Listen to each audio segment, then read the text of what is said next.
Welcome, everyone. And before we jump in today, if you enjoy what we do here at Watch Cozy, please take a moment to subscribe to the channel.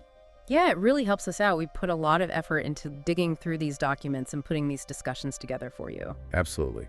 Okay, so today we're taking one of those deep looks, sifting through information to pull out the real nuggets. The goal is always to help you get informed, quickly, making sense of maybe complex ideas. And today we're going on a really fascinating journey, I think, back into ancient wisdom. From a pretty remarkable old text, actually. Yeah, focusing on this story of this man who, well, he became the wealthiest person around in his time. What were his secrets? And importantly, how did he learn them? Right, we're stepping back into ancient Babylon, not just the grand buildings, but the thinking behind it. We're looking at principles of wealth, of abundance, that are honestly surprisingly relevant today. Still work now. Absolutely. We're focusing on this figure, Arkad, and how he kind of discovered these fundamental truths about getting wealthy. So our mission here is, well, it's not just about what Arkad did, is it? It's the mindset. The thinking behind it. Exactly. And maybe even this single sort of profound rule that completely changed his life. Yeah. We want to give you a bit of a shortcut to understanding those foundations of financial well-being.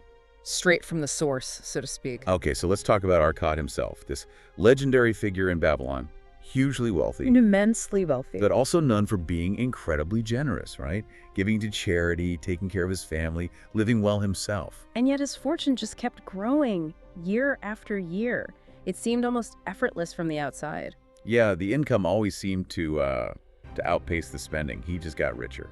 Which brings us to his friends. They were understandably a bit confused. Right, they came to him pretty bewildered. They'd all grown up together, same teacher, played the same games. Knew each other since they were kids. And they remembered Arkad. He wasn't necessarily smarter, didn't seem to work harder, wasn't, more dedicated back then. Not obviously different. Not at all. But here they were, struggling, just to get by while Arkad's living this life of luxury. They asked him, basically, what was this destiny? What set him apart? And Arkad, well, he didn't pull any punches, did he? No, he was quite direct. He looked at his friends, these guys who'd worked hard but had little to show for it, and he just laid it out.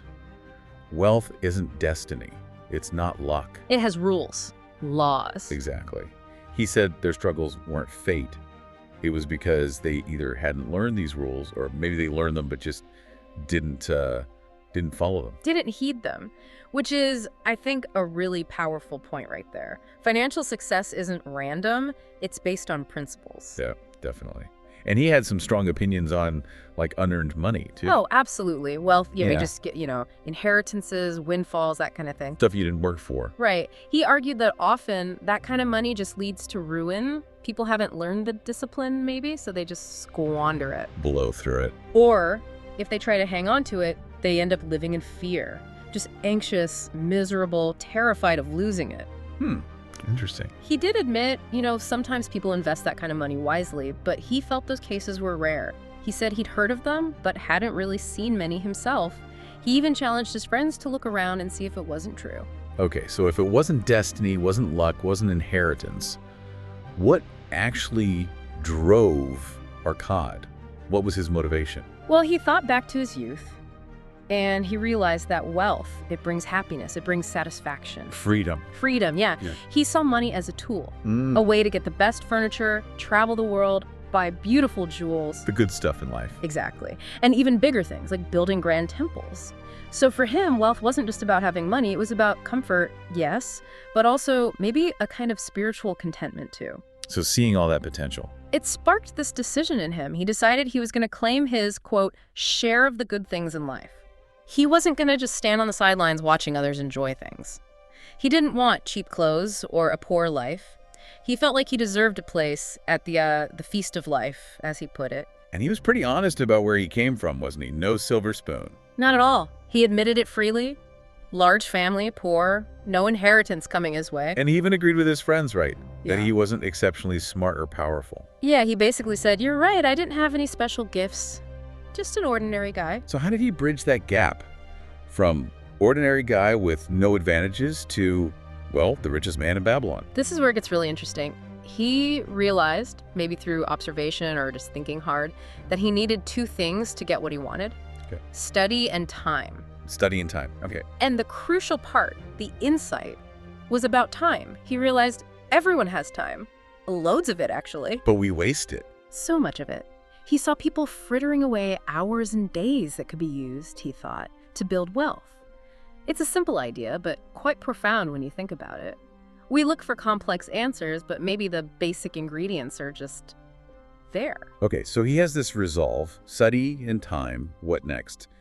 Did he find a mentor? Well, his first step was practical. He got a job as a scribe. Ah, the clay tablets. Exactly. Hard work, carving into clay all day. And the pay was terrible. Barely enough for food, clothes, basic offerings. But he didn't forget his goal. Never. He kept that vow he'd made to himself to learn the secret to wealth. And then came Algamish. The moneylender. Right. This was the turning point. Algamish needed a big job done, fast copying some law onto tablets. He offered Arkad a bonus, 2 copper coins if he finished in 2 days. High pressure. Very. Arkad worked like crazy, but the job was just too big. He couldn't finish on time. Oh, so Algamish wasn't happy. Furious, apparently. But Arkad, instead of just apologizing, he saw an opportunity, a bold one. What did he do? He made a bargain. He said, look, I'll work all night, nonstop, finish these tablets by sunrise if you teach me how to get rich. Wow, that took some nerve. Right. Algamish was apparently quite taken aback, maybe even amused by his audacity. But he agreed. So Arkad pulled an all-nighter. He really did. Yeah. He described it later, the aching back, the smell of the oil lamp, eyes stinging from exhaustion. But he pushed through. And by morning? The tablets were done, perfectly carved. Okay, so moment of truth. Arkad delivered. Now it was Algamish's turn. What was the big secret? Was it some complicated Babylonian investment strategy? You'd think so, wouldn't you? But Algamish, he apparently spoke very gently, like an elder sharing wisdom. Not like an angry client anymore. No, more like a mentor. He even made a point about how young people often dismiss old wisdom thinking it doesn't apply anymore. Like, oh, that was then, this is now. Exactly. But Algamish used this beautiful analogy. He said, the sun shining today is the same sun that shone on our ancestors, and it's the same sun that will shine on future generations. Meaning some truths are timeless. Precisely. He urged Arkad to really listen so his hard night's work wouldn't be wasted. And then, very quietly, very deliberately, he revealed the core principle. Okay, I'm ready. What was it? He said, almost simply, I found the way to wealth when I learned that a part of all I earned was mine to keep. A part of all I earned was mine to keep. That's it. Then he just paused, letting Arkad absorb it. Huh. That is simple. Almost too simple, maybe. You could imagine Arkad thinking that's it after all that work. Right. It sounds incredibly basic. And I bet some people listening are thinking, okay, but what if I'm barely making ends meet? How can I keep a part if I need it all? Did Algamish get into practicalities? Not immediately. The first lesson, the absolute foundation, was just the idea, the principle itself. The concept. Exactly. It wasn't about how much you keep initially. It was about the act of keeping something. Recognizing that some portion of every single bit of income isn't just for paying bills or buying things right now. It's actually yours. Yes, truly yours. To own, to hold on to, and eventually to make grow. That's the huge mindset shift. Moving from just being a channel for money passing through to becoming an owner of some of it. Reclaiming some agency. Precisely. It seems small, that act of setting aside a part, but it's the bedrock. Consistency comes later, compounding comes later, but it starts with that decision. A part of all I earn is mine to keep. So let's bring this home. This ancient secret passed from Algamish to Arkad, the richest man in Babylon. It really just boils down to that one core idea. It absolutely does. That's the foundational lesson. The very first step towards building wealth is deciding consciously, consistently, to set aside a portion of everything you earn for yourself. Paying yourself first, basically. That's the modern phrase for it, yeah. It's not about complex schemes. It's not about needing some rare talent or incredible luck. It's about a habit, a principle, learned thousands of years ago, still just as true today. Which does leave us with a pretty challenging thought, doesn't it? If a truth this simple, this fundamental, has been around for millennia, why don't more people actually do it? Why do so few truly apply it consistently? That's the question to ponder. So think about it.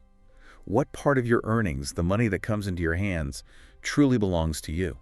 To keep, and maybe eventually to grow. Something to reflect on from Arkad's journey and Algamish's timeless advice. Thanks for joining us today.